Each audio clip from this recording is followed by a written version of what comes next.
convulsions sont non fébriles. Donc, il commence à convulser, il commence d'abord par une fatigue. Et la mâchoire commence à se tordre et la main droite commence à réagir. Mais tout au début, le début était en 2022. Il a 5 ans. Tchamene Edmond Junior, c'est son nom. Plongé dans les bras chaleureux de cette proche, Edmond est emporté par un sommeil. Depuis 2 ans, ce tout petit innocent est pris en tenaille par une maladie qui lui vole un peu plus chaque jour sa joie de vivre. Edmond a 5 ans aujourd'hui et il souffre depuis 2022. Ça a commencé par des convulsions et ces convulsions sont non fébriles. Donc il commence à convulser, il commence d'abord par une fatigue et la mâchoire commence à se tordre et la main droite commence à réagir. Mais tout au début, le début était en 2022 et ce soir-là, c'était ici. Il a joué avec ses grands-mères, ses mamans et ils sont partis pour s'endormir aux environs de 5 heures.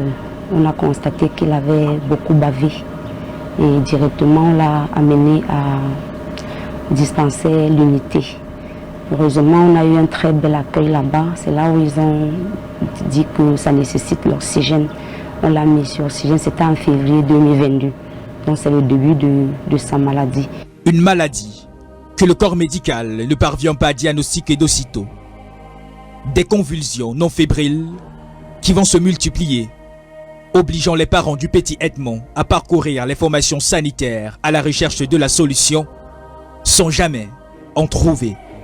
Et ils l'ont mis sur diazépam le jour-là. Ils ont dit de faire une GE pour vérifier si ce n'est pas un palu. Mais avec tout ça, le constat était qu'il n'y avait rien.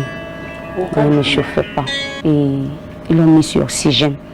Et ils ont dit que ça peut être un palu cérébral. On a fait les examens. La GE était négative. Donc c'est comme ça ils nous ont conseillé d'aller directement consulter un pédiatre. Et nous l'avons amené directement voir le pédiatre. Le pédiatre a dit pour un premier temps, on doit vérifier encore si les convulsions continuent. Quand on a pu gérer les convulsions, on l'a ramené à la maison. Et ça a été comme ça le début du calvaire. Le mal est resté présent. D'ailleurs, ces derniers mois, Edmond a fait des crises plus intenses qui sont venues boycotter l'espoir que nourrissaient les membres de la famille. En un mois, il pouvait convulser 3 fois. Et à chaque fois quand il convulsait, on partait dans des centres, les petits centres du quartier. On faisait les examens, on faisait l'énumération, on faisait le Vidal, on faisait tout, mais tout sortait négatif. Il n'avait aucun problème sur eux, mais les convulsions continuaient. Et c'est comme ça que nous avons passé toute l'année 2022 à tourner comme ça dans les petits centres du quartier. L'année 2023, on a continué et ça inquiétait déjà tout le monde, puisque je précisais bien, ces convulsions sont non fébriles. Et ça attirait aussi l'attention des médecins, parce que la première convulsion, après les soins de la clinique l'unité, nous sommes allés directement consulter le pédiatre. Et on a suivi, le pédiatre l'a suivi. Donc de temps en temps, il peut faire 2 mois, il ne convulse pas, mais dès qu'il commence à convulser, c'est presque toutes les semaines. Et on gérait avec les diazépams. Parfois, l'énumération est un peu faible en taux de sang. On lui fait des potions de sang, des sirops. Une tonne d'examens prescrits pour aller chercher plus profondément l'origine de la pathologie. Mais la situation se complique. Convulsion sur convulsion. D'autres symptômes viendront d'ailleurs se greffer à ce tableau déjà complexe. C'est en 2024, l'année-ci, plus précisément le 20 février, qu'il a fait une crise très intense à l'école au point que la langue sortait. Oui. Et la maîtresse m'a fait signe. Je suis arrivée. Heureusement, il y avait un centre tout juste à côté de l'école. Il était déjà là-bas. Et c'est moi qui dis à la maîtresse, à l'infirmière, que c'est récurrent, que maintenant c'est un peu sur eux. Et l'infirmière nous demande d'aller directement à l'hôpital général. Comme il était suivi par un pédiatre, c'est là où nous sommes allés revoir le pédiatre. Le pédiatre nous a conseillé plutôt d'aller rencontrer un neuropédiatre. Et nous sommes allés maintenant commencer la consultation du neuropédiatre, c'était en février 2024. Lorsqu'on arrive chez le neuropédiatre, il exige de faire une EEG, encéphalogramme, ils appellent ça comme ça. Et il me dit qu'il exige la EEG pour vérifier s'il y a des signes d'épilepsie. Et on a fait la EEG. Heureusement, il n'y avait pas de signes d'épilepsie. C'est là où l'affaire est encore devenue plus compliquée parce qu'on ne comprenait plus rien. Et il a également prescrit les échos Doppler. On a également fait, il n'y avait rien d'écho d'éclair, c'est transactif. Ils ont des thèmes que je ne maîtrise pas bien. Et c'est là où il exige le scanner. Maintenant, on a fait le scanner en 2024. C'est là où le scanner montre un kyste arachnidien pariétal gauche qui est environ 42 x 27 mm. Et j'ai fait presque 1 mois avec lui là-bas. Et il m'a dit qu'il n'y avait aucun médicament à donner, qu'il faut seulement qu'on le mette sur conseil pratique. Et il m'a demandé de ne pas lui donner le téléphone, de ne pas lui donner la tablette, éviter qu'il soit dans les bruits. Bon, il m'a donné toute une liste de conseils pratiques à respecter. Et c'est là où je suis rentrée à la maison avec lui, c'était précisément le 20 mars.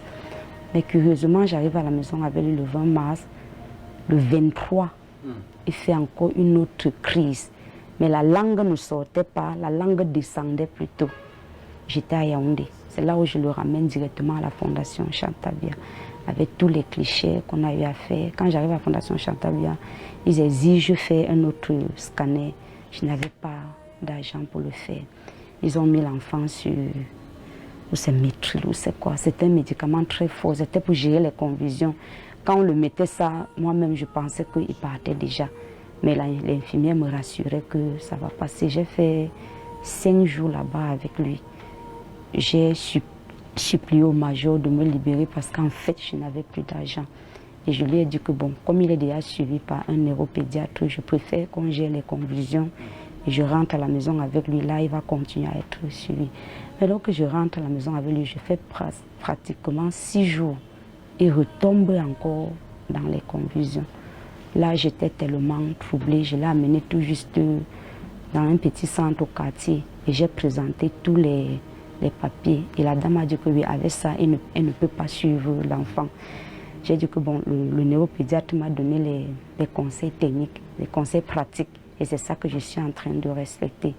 Et j'ai même supplié le jour là qu'on me vende le diazépam. Parce que avec tout ce qu'il m'a déjà fait depuis 2022, moi-même j'ai appris à gérer un peu de ces petits trucs sans courir à l'hôpital. C'est là où j'ai pris ça avec les seringues et j'ai dit que bon, comme il en est ainsi, comme il est suivi par le neuropédiatre, dès qu'il va faire les convulsions, je vais seulement chercher à administrer diazépam. Et c'est comme ça que j'ai géré avec lui. Donc quand j'ai fait les examens approfondis là en mars, c'est là où, à ma grande surprise, c'est là où les convulsions sont devenues très régulières et très aiguës. De temps en temps, j'appelais le neuropédiatre et il me disait que non, on ne peut pas l'opérer, qu'il faut qu'on l'observe d'abord 9 mois pour voir comment ça se passe. Mais à chaque fois qu'il y avait convulsion, je l'interpellais. Il me disait que non, prends courage, j'ai avec diazépam et tu attends 9 mois jusqu'à ce que le rendez-vous est venu en novembre aussi. Lorsque le rendez-vous était déjà proche, il y avait des signes que je constatais. La vision s'affaiblissait, oui.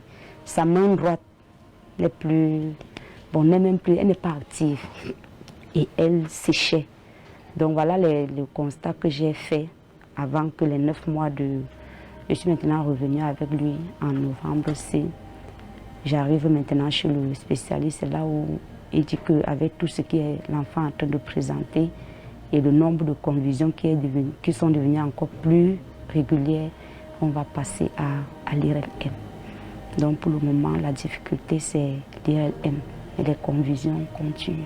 Il a convulsé lundi. Lorsqu'il convulse, tu l'amènes.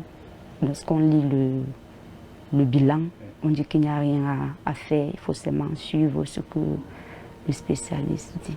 Edmond n'est plus régulier dans son école.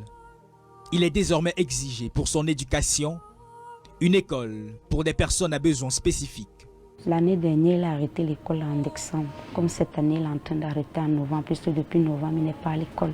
Et même en classe, il ne s'en sort pas parce qu'il ne voit pas. On m'avait conseillé de le mettre dans des écoles, les écoles des enfants à besoins spécifiques. Parce qu'il est à l'école comme tous les autres. L'école ordinaire, oui. Il y a faute de moyens. Je ne peux pas. Donc je préfère le mettre là-bas pour le garder. Et aussi la difficulté qui est en classe, c'est qu'il ne doit pas rester dans le bruit. Donc parfois même en classe, lorsqu'il joue trop, il rentre convulse. En classe, je suis obligée de suppléer la maîtresse de la motivation. Moi, mais je suis dans le domaine pour qu'il essaye un peu de porter un peu. Bon, c'est tout à fait normal. Donc même jouer là, il faut le canaliser. Et lorsqu'il n'est pas sur confusion, c'est très difficile de le canaliser. Très difficile. Oui, il est bien dégagé. Parce qu'il n'est pas sur confusion. Sauf qu'aujourd'hui, un autre problème, c'est sa vue. Oui, la vue, même les verres, parce que toutes les transactions depuis 2022, là, l'ophtalmologue a prescrit les verres. J'ai acheté les verres à 45 000, mais ça ne donne plus rien. Il ne voit pas, parce que même à la maison comme ça, lorsque tu lui demandes, va voir grand-mère, il peut arriver comme ça, il traverse. Il revient, donc il y a des petits trucs là que j'observe sur lui. Et la main droite qui sèche, et même son pied droit. J'ai demandé au spécialiste, il m'a dit que quand le côté gauche a quelque chose à la tête, l'AVC se manifeste par le côté droit. J'ai posé toutes ces questions-là. Vous avez dit, lors des moments intenses de la crise, comment ça se manifeste? La crise commence par une fatigue de la vue. Donc ses yeux deviennent, c'est comme si le noir n'est plus très clair, n'est plus très visible. Quand c'est comme ça, parce que c'est un enfant que je contrôle beaucoup. Même lorsqu'il joue, quand il crie, je le canalise parce qu'avec trop d'émotions, il convulse directement. Donc la vue devient, c'est comme si ses paupières pèsent. Et parfois il dit, porte-moi, je veux dormir. Donc déjà, parce qu'il ne dort jamais en journée, il a de l'énergie lorsqu'il n'est pas sur convulsion. Quand il vient déjà, il dit, porte-moi, je suis fatigué, c'est qu'il y a quelque chose qui ne va pas. Et quand tu le portes, la mâchoire commence à se tordre et il suçote, il suçote, il suçote. Surtout la main droite et le pied droit. C'est ça qui fait des... Et parfois il urine sur lui. Et c'est là où il commence à baver. Et c'est le début de tout. Depuis l'année dernière, il n'a même pas droit à l'éducation. Parce qu'en classe, il ne voit rien. Je ne vois rien. Il ne voit rien en classe. Et lorsque je vois ses amis se déployer, ses amis qui vont déjà à Neusitou, je me demande bien ce que cet enfant va devenir. Alors je crie à vous ce soir. Les petits moyens de sa maman, vendeuse de poissons fumés et enseignante depuis plus de 24 ans, sans jamais être intégrée à la fonction publique, ne suffisent plus ou pas pour la prise en charge de l'enfant malade. Donc présentement, la difficulté que nous avons, c'est l'IRM. Parce que hier, le spécialiste, le neurochirurgien a dit la même chose, que s'il n'y a pas les résultats de l'IRM, il ne peut pas savoir comment continuer. Mais il a mis sur ces pédakines. Les mots là sont trop durs. C'est un sirop là, c'est quelque part ici. Oui, il a dit qu'il va boire ça presque toute la vie. Donc, ça va nous aider à contrôler l'évolution du kyste. Je suis vraiment à bout. J'ai fait du chemin. Je suis épuisée financièrement. Je crie à vous, les âmes de bonne volonté, ceux qui m'écoutent, la diaspora, le peuple camerounais, les élites du groupement FOPAP. Soutenez-moi, je ne peux plus. C'est au-dessus de moi, je ne sais plus. Je suis sans voix, je ne sais plus sur quel pied danser. Tous ceux qui m'écoutent, aidez-moi à donner le sourire à bébé Edmond. Le sourire à moi-même, parce que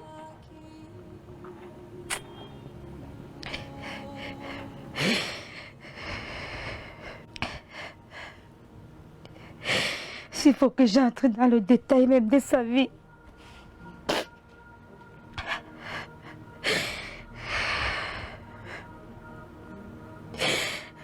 Soutenez-moi tout juste pour qu'on continue le processus et qu'on arrive à l'intervention comme le spécialiste a dit.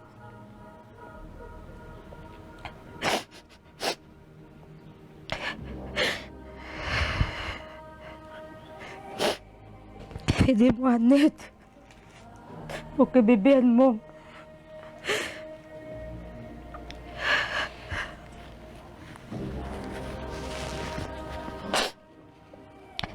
Retrouve la vision et qui se débarrasse de ce kyste et qui continue à jouer, à aller à l'école et qu'il fasse aussi la joie dans ma vie parce que je suis à bout. La famille est à bout de souffle, pourtant nourrissent l'espoir de voir Edmond se remettre définitivement de sa maladie. Lorsqu'il est né, c'était une joie dans la famille parce que le garçon, son frère est autiste. 19 ans aujourd'hui, il ne va pas à l'école, il ne parle même pas. Lorsqu'il est né, c'était de la joie. Et 2 ans après, le calvaire a commencé. Je suis vraiment à bout. J'ai fait du chemin. Je suis épuisée financièrement. Je crie à vous, les âmes de bonne volonté. Ceux qui m'écoutent, à diaspora, le peuple camerounais, les élites du groupement FOPAP, soutenez-moi, je ne peux plus. Je dis merci à Regard Social parce que je sais qu'il fait des merveilles au Cameroun, il fait des merveilles dans le monde entier. Venez-moi en aide. C'est au-dessus de moi, je ne sais plus. Je suis sans voix. Je ne sais plus sur quel pied danser. Soutenez-moi. Je crie à vous encore ce soir. Tous ceux qui m'écoutent. Aidez-moi à donner le sourire à bébé Edmond. Le sourire à moi-même. Parce que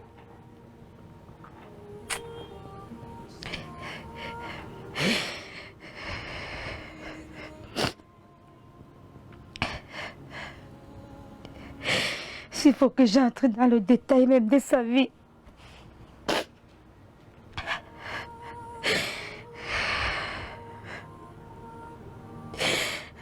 Soutenez-moi tout juste pour qu'on continue le processus et qu'on arrive à l'intervention comme le spécialiste a dit.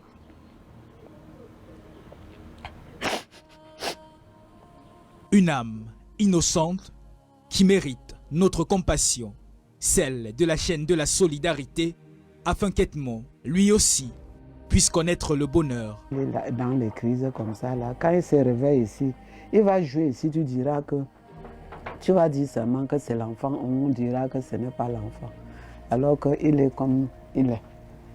Tembo wale ayeta ndela na fomo wo mbinge ndema ko ninga pu mfa afomo wonjo ajiya zici pa nkwanin nzinga zipa nkwa panku nga tso ndam apun bu pu wale nzaban borantin wa wale nga pe chitimo yenjaga agwa aju ntayi pfin tso ayemi ga aju mpe na ndomo wa anga doctor tego kwampe nonji antonga zanga tembo wale ayeta ndela na fomo wo mbinge ndema ko ninga pu mfa afomo wonjo ajiya zici pa nkwanin nzinga zipa nkwa panku nga tso ndam apun bu pu wale nzaban borantin wa wale nga pe chitimo yenjaga agwa aju ntayi pfin tso ayemi ga aju mpe na ndomo wa anga doctor tego kwampe nonji antonga zanga